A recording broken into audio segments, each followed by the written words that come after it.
ठाण्यात आगामी 1 मे पासून आमदार संजय केळकर आयोजित 19वा आंबा महोत्सव होणार सुरू। प्रतिकूल परिस्थितीत कोकणातील शेतकऱ्यांनी घेतलेले अस्सल हापूस आंब्याचं उत्पादन ठाणेकरांसाठी पुन्हा एकदा उपलब्ध झालं आहे। संस्कार आणि कोकण विकास प्रतिष्ठान आयोजित 19वा आंबा महोत्सव 1 ते 10 मे या कालावधीत गावदेवी मैदानात आयोजित करण्यात आल्याची माहिती आयोजक तथा आमदार संजय केळकर यांनी पत्रकार परिषदेत दिली आहे। या आंबा महोत्सवात शेतकरी ते ग्राहक अशी थेट भेट होणार असल्यानं ठाणेकरांना अस्सल हापूस आंबा वाजवी दरात चाखायला मिळणार आहे। या महोत्सवात कोकणातील अस्सल हापूस, पायरी, रत्ना, केसर आंब्यांबरोबरच आंबा, फणसपोळी, सरबते, काजू, मालवणी मसाले, पापड, पोहे अशा विविध दर्जेदार कोकणी उत्पादनांचे 45 स्टॉल्स लावण्यात येणार आहेत। गेल्या काही वर्षात प्रतिकूल हवामानामुळे आंब्याचं उत्पादन घटत चालले। कोकणात एकूण 1,80,000 हेक्टर जमिनींवर आंब्याची लागवड केली जाते। 2023 साली कोकणातील आंब्याचं उत्पन्न 2,56,000 मेट्रिक टन होतं। यातील 198 कोटी रुपयांच्या आंब्यांची विक्री मुंबई आणि भारतभर करण्यात आली आणि 79 कोटी रुपयांचा आंबा निर्यात करण्यात गेला। दरवर्षी उत्पन्न घटत जाऊन 2024 मध्ये 1,28,000 मेट्रिक टन आणि 126 कोटींचा आंबा विकला गेला, तर 54 कोटींच्या आंब्याची निर्यात केली गेली।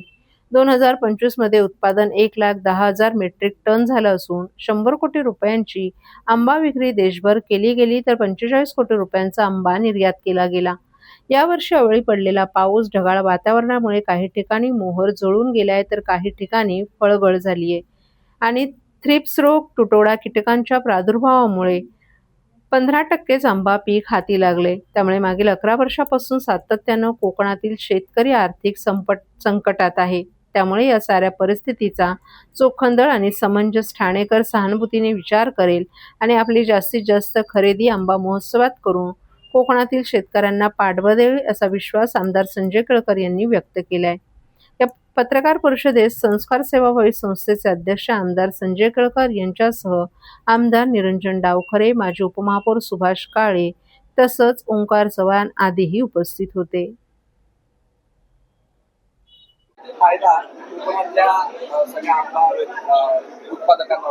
ठाण्यामध्ये आंबा महोत्सवाचं आयोजन दरवर्षी आम्ही संस्कार ही संस्था आहे आमची, त्याच्यानंतर कोकण विकास प्रतिष्ठान यांच्या संयुक्त विद्यमाने करत असतो। हा महोत्सव म्हटला तरी पण ही एक चळवळ आहे। कोकण मधल्या आंबा उत्पादक शेतकऱ्यांना प्रोत्साहन देण्याकरता, त्यांच्या मालाला चांगला भाव मिळण्याकरता आणि त्याच्यामुळे 19व्या वर्षामध्ये आता आम्ही पदार्पण करतोय। कारण की ठाण्यातल्या नागरिकांनी फार मोठा प्रतिसाद दरवर्षी दिला असल्यामुळे या ठिकाणी 1 मे पासून हा आंबा महोत्सव सुरू होणार आहे आणि 10 मे पर्यंत, दरवर्षी 1 मेला सुरू होतो आणि 10 मे पर्यंत चालेल। साधारणपणे 40 आंबा उत्पादक शेतकऱ्यांचे स्टॉल असतील। त्याच्यामध्ये आणखीन कोकणची निरनिराळी जी उत्पादनं आहेत त्याचे देखील स्टॉल असतील आणि बचत गटाचे देखील आमच्या महिला भगिनींसाठी आम्ही 5 स्टॉल राखीव ठेवलेले असतात, त्याचे स्टॉल देखील त्या ठिकाणी आम्ही ठेवलेले आहेत। यावर्षी नेहमीच आंबा उत्पादक शेतकरी हा गेली 10 वर्ष त्रासलेला आहे। दरवर्षी काही ना काही कारणामुळे, हवामानातल्या बदलामुळे, मोहर गळून पडल्यामुळे, मध्येच पाऊस पडल्यामुळे, अति थंडीमुळे आंबा उत्पादक शेतकरी जो आहे तो अतिशय ज्याला म्हणता येईल की तकलीफमध्ये, त्रासामध्ये असतो, पण तो त्याची धीर आणि धैर्य सोडत नाही आणि त्याच्यामुळे तो आवर्जून जो आंबा हातात येईल तो घेऊन या ठिकाणी विक्री करता येतो। आणि ठाणेकरांना आणि आसपासच्या सर्व नागरिकांना मी आवाहन करीन की आमच्या या बळीराजाला, आंबा उत्पादक शेतकऱ्याला बळ द्या, त्याला प्रतिसाद द्या। वाजवी भावामध्ये दर्जेदार, कुठल्याही पद्धतीची प्रक्रिया न केलेला अशा प्रकारचा कोकणातल्या विविध भागातला आंबा जो आहे तो या ठिकाणी उपलब्ध असेल। ठाणे म्हटलं की खवय्यांच्या डोळ्यासमोर क्षणात येते ती झणझणीत मामलेदार मिसळ। ठाणेकरांच्या जिभेवर अधिराज्य गाजवणारी, बाळासाहेब ठाकरे ते शरद पवारांपर्यंत सर्वांनाच मामलेदार मिसळच्या चवीनं भुरळ घातलीये। खवय्यांना वेड लावणाऱ्या ठाण्यातील मामलेदार मिसळची वास्तू आता इतिहास जमा झाली आहे। तहसील कार्यालयाच्या पुनर्विकासामुळे हे प्रसिद्ध ठिकाण पाडण्यात आलं असून ठाण्याच्या खाद्य संस्कृतीमधील एक सुंदर आठवण संपलीये। ठाणे शहराच्या खाद्य संस्कृतीचा अविभाज्य भाग आणि ऐतिहासिक वारसा लाभलेली मामलेदार मिसळ ज्या जुन्या वास्तूतून साऱ्यांच्या जिभेवर राज्य करत होती, ती वास्तू आता काळाच्या पडद्याआड गेलीये. तहसील कार्यालयाच्या पुनर्विकास प्रकल्पामुळे हे प्रसिद्ध ठिकाण पाडण्यात आलं असून यामुळे ठाण्याच्या सांस्कृतिक आणि ऐतिहासिक संचितातील एक महत्त्वाचा अध्याय संपल्याची भावना व्यक्त होते. जरी ही मिसळ आता शेजारील दुसऱ्या वास्तूत स्थलांतरित झाली असली तरी त्या जुन्या लाकडी बाकड्यांच्या आणि रांगांच्या आठवणी मात्र आता केवळ इतिहास जमा झाल्या आहेत. 1950च्या दशकात सुरू झालेल्या या छोट्याशा हॉटेलचा प्रवास थक्क करणारा आहे. सरकारी कामासाठी तहसील कार्यालयात येणारे अधिकारी आणि मामलेदार यांच्या हक्काचं खाण्याचं ठिकाण म्हणून या दुकानाची ओळख निर्माण झाली आणि तिथूनच याला मामलेदार हे नाव पडलं.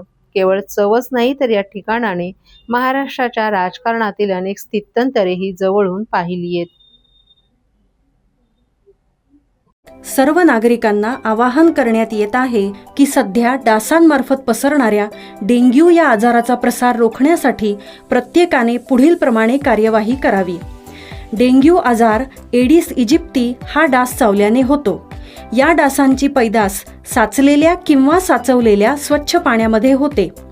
8 दिवसांपेक्षा जास्त दिवस पाणी उघडे व साचून राहिल्यास त्यात डास अंडी घालतात. अंड्यांच्या अळ्या तयार होऊन पुढे डास तयार होतात. यासाठी आपल्या घरातील पाणीसाठे उदाहरणार्थ बॅरल्स, पिंपे, टाक्या, हौद, रांजणे इत्यादी दर आठवड्याला रिकामे करून घासून पुसून कोरडे करून पुन्हा भरावे. 1 दिवस कोरडा दिवस म्हणून पाळावा. पाणी साठ्यांना घट्ट झाकणे बसवावीत किंवा जुनी साडी, चादर, धोतर यांनी बांधून झाकून ठेवावीत, म्हणजे डास त्यात जाऊन अंडी घालणार नाहीत. घराच्या गच्चीवर, आजूबाजूला, अंगणात कोठेही पाणी साचू देऊ नये. भंगार सामान उघड्यावर टाकू नये.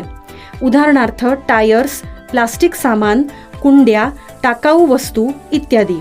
अशा सामानात पावसाचे पाणी साठून त्यात डेंग्यूच्या डासांची पैदास होते. घरातील कूलर्स, फ्रीजच्या पाठीमागील ट्रे हे देखील वेळोवेळी कोरडे करावेत.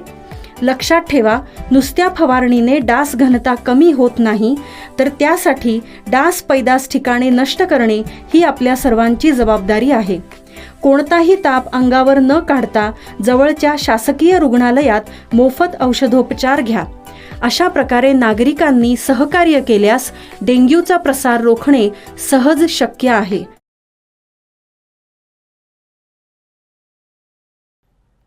शहरात सातत्यानं वाढत असलेल्या बेकायदा फेरीवाल्यांविरोधात भाजपच्या महिला नगरसेविकांनी भाजीपाला, फळे आणि सुकी मच्छी विक्री करत जांभळी नाक्यावर आंदोलन केलं.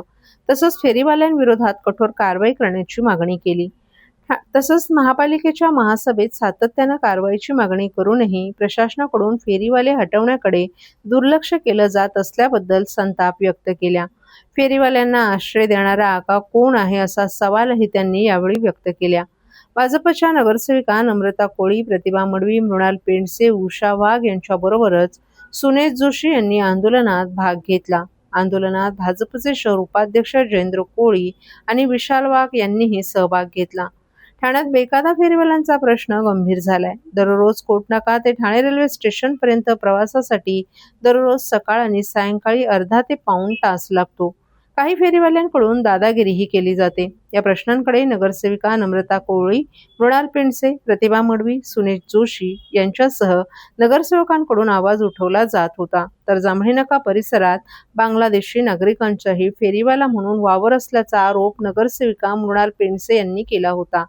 महापालिकेत लोकप्रतिनिधींची राजवट आल्यानंतर सातत्यानं 2 महासभांमध्ये फेरीवाल्यांविरोधात आवाज उठवण्यात आला, परंतु प्रशासनाकडून थातूरमातूर उत्तरं देण्यात आली होती. महापालिकेच्या बुधवारी झालेल्या महासभेतही फेरीवाल्यांबाबत जोरदार चर्चा झाली, मात्र प्रशासनाकडून गेल्या 2 दिवसात काहीही कारवाई झाली नाही. या पार्श्वभूमीवर भाजपच्या 5 नगरसेवकांनी जांभळी नाक्यावर काल सायंकाळी एकत्र येत अनोखं आंदोलन केलं. मुंबईसह इतर भागातून ठाण्यात फेरीवाले येत असून फुटपाथ आणि रस्ते बळकावले जात आहेत. आमचा स्थानिक परवानाप्राप्त फेरीवाल्यांना विरोध नसून बाहेरच्या फेरीवाल्यांविरोधात कारवाईची आवश्यकता नगरसेवकांकडून व्यक्त करण्यात आली आहे. जांभळी नाका परिसरात पोलिसांच्या 2 चौक्या आहेत, मात्र पोलिसांकडून कारवाई होत नाही.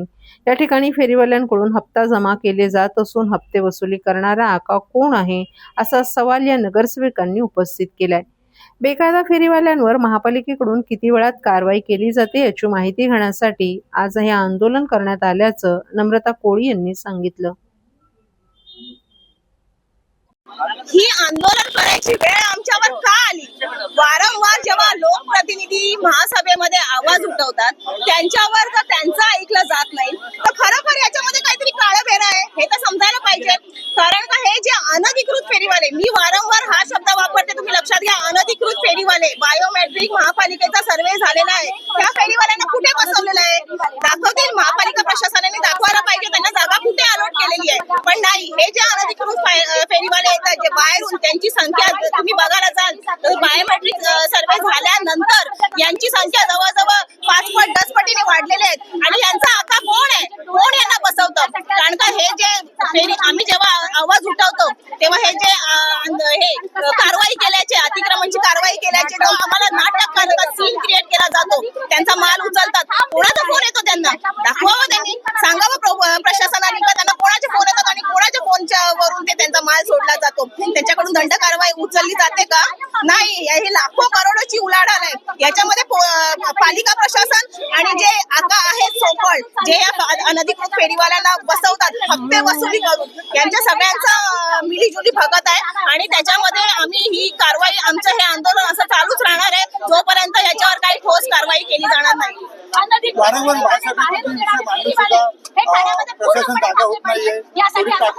हे बघा, झोपलेल्याला आपण उठवू शकतो, झोपलेल्याचा सोंग केलेला जो असेल त्याला आपण उठवू शकत नाही. वारंवार आम्ही सगळ्या भाजपाच्या नगरसेविका या अतिक्रमणा फेरीवाल्यांवर विरुद्ध आम्ही आवाज उठवलेला आहे, पण त्याच्यावर काही कारवाई केली. आम्हाला तोंड टेकली फक्त ही अतिक्रमणची गाडी एकदा जाते आणि परत येतच नाही. ते काय फक्त टोपल्या उचलून सगळे ते फेरीवाले ते निघून जातात. कारण का त्यांच्यावर कोणाचा तरी वरद हस्त आहे, त्यांना कोणाची भीतीच नाहीये.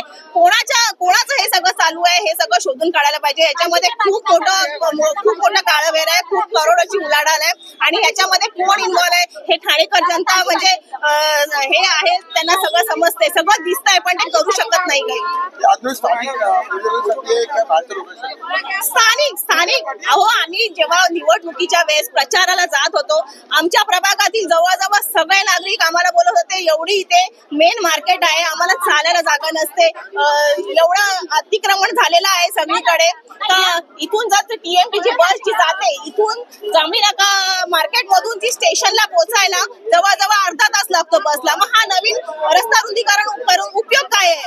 आणि जर आमच्या प्रभागातील नागरिकांना जर या सोयी सवलती मिळत नसतील, या मार्केटमध्ये व्यवस्थित चालायला रस्ता, फुटपाथ जर मिळत नसेल, तर आम्ही त्यांच्यासाठी भांडायचं नाही का? जे आमचे इकडचे जे स्थानिक जे फेरीवाले आहेत त्यांच्यासाठी आम्ही आवाज उठवायला नको का?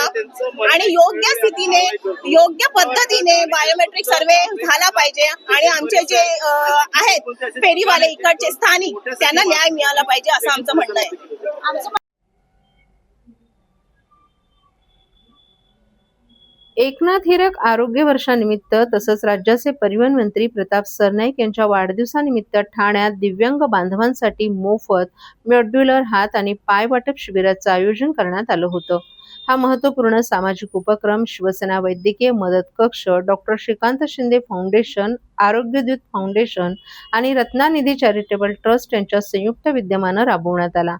शनिवारी म्हणजेच आज येथील आनंद आश्रमात सकाळी 10 ते दुपारी 4 या वेळेत आयोजित या शिबिरात दिव्यांग बांधवांना आधुनिक तंत्रज्ञानावर आधारित कृत्रिम हात आणि पाय मोफत प्रदान करण्यात आले. या उपक्रमामुळे अनेक दिव्यांग नागरिकांना दैनंदिन जीवन अधिक सुलभ करण्यासाठी मदत होणार असून सामाजिक बांधिलकी जपत गरजू नागरिकांना आधार देण्याचा प्रयत्न करण्यात आल्याचं आयोजकांनी सांगितलं. अशा सामाजिक उपक्रमांमुळे समाजातील दिव्यांग बांधवांना आत्मविश्वास मिळून त्यांचं जीवनमान उंचवण्यास मदत होईल असा विश्वास आयोजकांनी व्यक्त केलाय.